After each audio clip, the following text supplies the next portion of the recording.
Okay, so today we're going to be taking a look at something, um, you know, pretty intense, Yeah. pretty heavy subject matter today. Yeah, We're definitely. going to be talking about final judgment.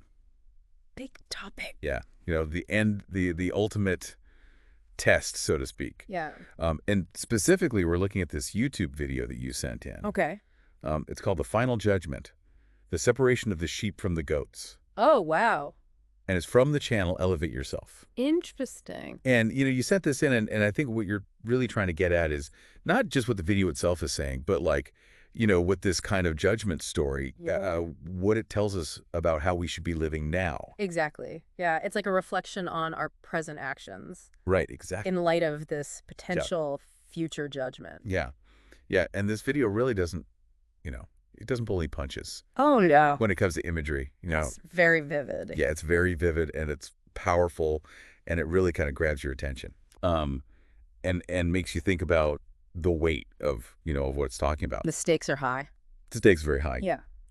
So, it kind of throws you right into the scene.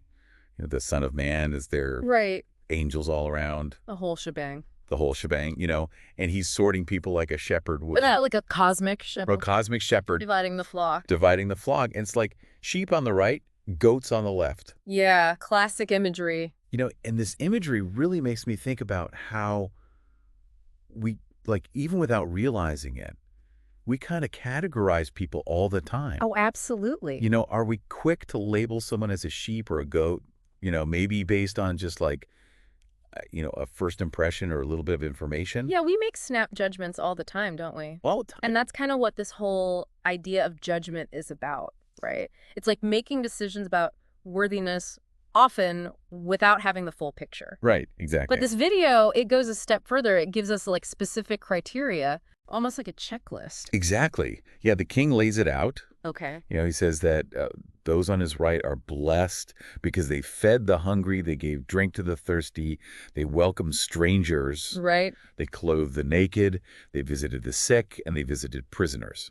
So it's like meeting basic human needs. Yes. But it seems like it's more than just the actions themselves. Right. It's the motivation behind them that's being judged. Yeah, the why. Yeah, exactly. The why of it all. And these actions, like, they really resonate across so many different cultures and belief systems, Mhm. acts of mercy, compassion, just basic human kindness. Yeah, it's a universal theme. Yeah, but what I find really interesting here is that the righteous, the sheep, Yeah. they don't even remember doing these things for the king directly. That's curious, isn't it? It is. And I'm curious, Yeah. what do you think about that? Do you think this is suggesting that true good deeds are often done without, expecting recognition or reward? That's a really good question. Or like a pat on the back. Yeah, like, it's less about the action itself and more about the spirit in which it's done. Right. I think that's a powerful idea. Yeah. And it's definitely something that the video seems to be hinting at. Right. Because the king explicitly connects these acts to himself. Right. He says, whatever you did for one of the least of these brothers and sisters of mine, you did for me. Right. So it's like he's saying that serving others is essentially serving him. Wow. Okay, so then that raises like a really important question. Yeah, what's that? If we apply this judgment criteria to our own lives, are there areas where we might fall short? That's a tough one.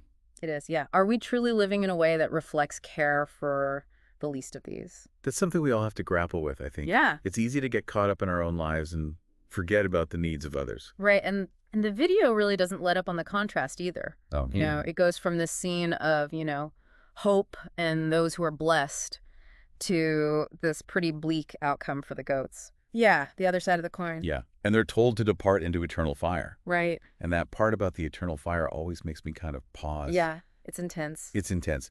What do you think it really symbolizes beyond just the literal interpretation? Well, fire can represent a lot of things, right? Yeah. It can represent purification, but it can also represent destruction. Right. And in this context, it seems to symbolize the ultimate consequence of separation from the divine, like Right. a state of suffering. And it really makes you think about what are the things in our own lives that might lead to that kind of separation. Wow. Yeah. Not necessarily in a physical sense, but in a spiritual or emotional sense. Right. Like what choices are we making that are creating distance between ourselves and others? Exactly. Yeah. So we've got this like vivid scene, very specific actions and these like totally contrasting outcomes. Yeah. It's a powerful message. It really does make you stop and think. Yeah, and I think that's the whole point of the video. Yeah. Regardless of your personal beliefs, it challenges you to consider how this interpretation of final judgment might impact your choices and actions. Mm-hmm. Even if you don't believe in a literal king or eternal fire, the core message about compassion and serving others is something we can all relate to. It is a powerful message. Yeah. Yeah. Well, thank you so much for, helping us unpack all of this. Oh, it's been a pleasure. Yeah, it's a lot to think about. It is. And to our listeners out there, we really encourage you to keep exploring these ideas. Definitely. What resonated with you the most?